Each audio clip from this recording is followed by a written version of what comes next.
I'm going to give you my overview, and then I'm going to take it bit by bit and tell you. There's places we just have to go. We just have to go. I just have to play the audio because it was incredible last night. Last night was not a speech, okay? Last night, it was a mirror. And if you were watching carefully, not through Twitter, not through the spin room, not through cable chyrons, but actually watching the room, you saw something that should concern every Democratic strategist in America. You saw something in the room that if you vote for the Democrats, should have made you question, who am I standing with? The damage was not done by the president. The damage was done by the people who refused to stand or clap for the most obvious things. Let me say something plainly here. This was the best speech President Trump has ever given. I mean, you want to talk about a mic drop, and I urge you, go back and look at when he was walking out. I mean, I think you will see it. Now, when I point this out, you will see it. When he's walking out and he's shaking people's hands on the way out, the guy looks 20 years younger. He looks like he's 60 when he's walking out. He walked in strong, clear, disciplined, not tired, not wandering. He was on prompter, yes, but he commanded the prompter, unlike any time I've ever seen him give a speech. He had humor that landed. He had key moments like the hockey team that was human, that was light, that was confident. The opening statistics I thought were overwhelming. Rapid fire, border, inflation, energy, jobs. There was a rhythm to this speech. The most important thing is he did not look like he was defensive. And Donald Trump has been on the defense for most of his presidency. Not necessarily this term, but last term. And then when he was running for president, and even towards the beginning of this second term, he has been saying, look, it's going to be great. He no longer had to say that. Last night, he was on the offense. Last night, he looked certain. He knew what he had done, and he was commanding as president of the United States. But that's not the story. Although that's big news, that's not the story. The story was the Democrats. When you have a third of them not standing for the U.S. hockey team, what is going on?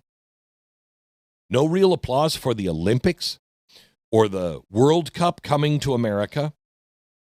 Muted response for the first World War II veteran.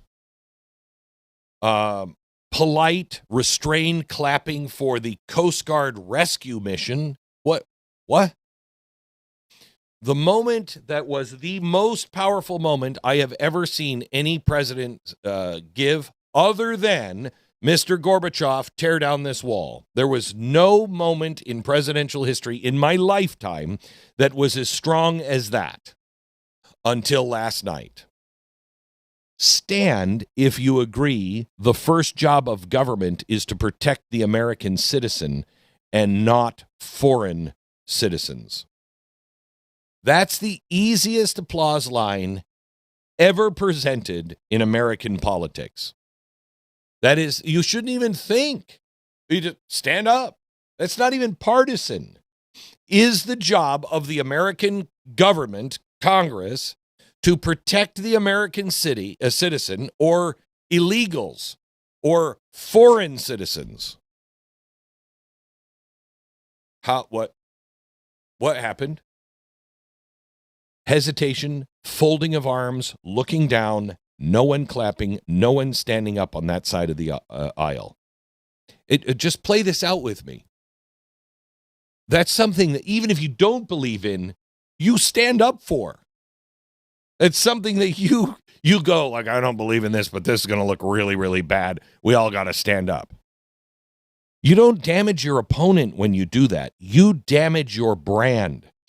This was the worst night for any brand, and maybe twice as bad for the night that Coca-Cola came out and said, we're getting rid of the original recipe and we're going right for new Coke.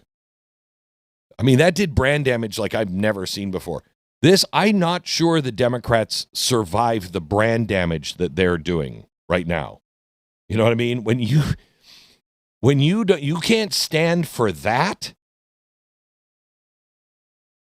The American people last night were not watching like operatives. They were watching like parents. And parents understand instinctively, if you can't stand for protecting citizens, something is very broken. Something is very wrong.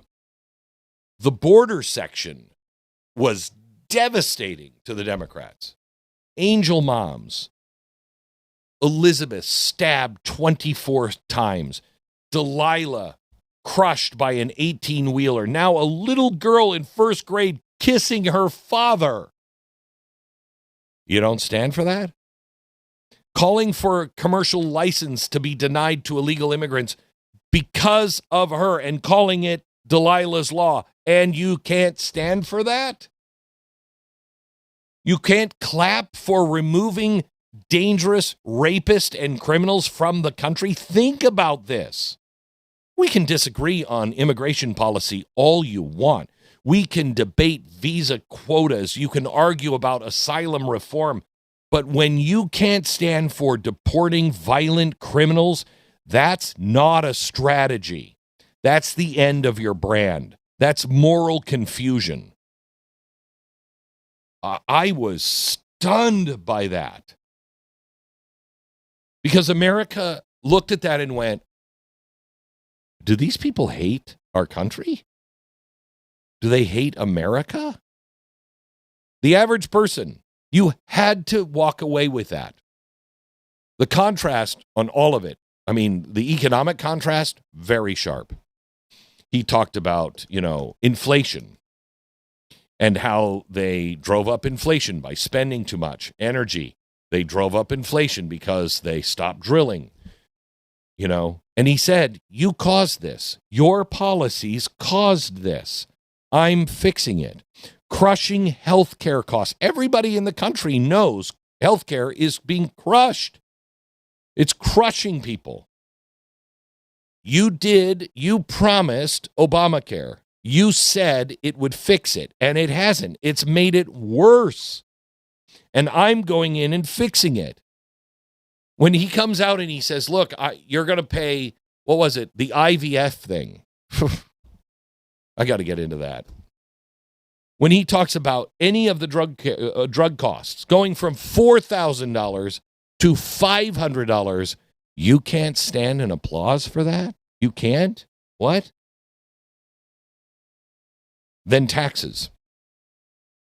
Did you notice that when they introduced Michael Dell, who gave, what was it, $6 billion, some crazy amount of money to these, these America accounts. So your kids can be, when they're born, they can get an account worth, I don't know how much. Well, Michael Dell he and his wife give, I don't remember what it was. I think it was $6 billion, wasn't it? $6 billion. $6 billion. Okay? They don't stand for a guy who just gave the nation and the children and the most vulnerable $6 billion. They will stand and applaud for, we want to take more of these rich billionaires' money, but we're going to take it. We're going to use it for the IRS. We're going to take it, and then God only knows where that money goes. They'll cheer for taking and crushing billionaires, but they can't stand and applaud a man who voluntarily gave $6 billion to the government to help children. That should tell you a ton. They could not applaud for a deduction on your auto loan for the first time in history. No tax on tips. No tax on tips. They could not applaud for that. They couldn't applaud when he talked about 401ks are up. What was it? 30%, I think. I mean, I know that you don't feel it, and quite frankly, it's hard to feel. I don't feel it when I go to a fast food restaurant and I'm rolling out of there and it's just Tanya and I, and we've just spent $35 at McDonald's. I have a hard time going, inflation's under control. So I get it. If you're trying to buy a house, I completely get it. I don't think the average person feels it yet, but I don't think the average person has looked at their 401k either.